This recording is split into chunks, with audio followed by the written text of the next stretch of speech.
50,65,345 కోట్ల రూపాయలతో 2025-26 కేంద్ర వార్షిక బడ్జెట్ను ఆర్థిక మంత్రి నిర్మలా సీతారామన్ లోక్సభలో ప్రవేశపెట్టారు.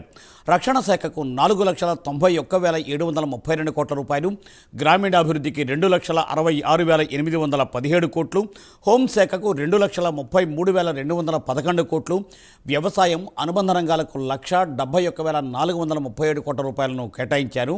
ఆర్థిక మంత్రి విద్యారంగానికి 1,28,650 కోట్లు, పట్టణాభివృద్ధికి 96,777 కోట్లు, ఐటీ టెలికాం రంగాలకు 95,298 కోట్ల రూపాయలను కేంద్రం కేటాయించింది.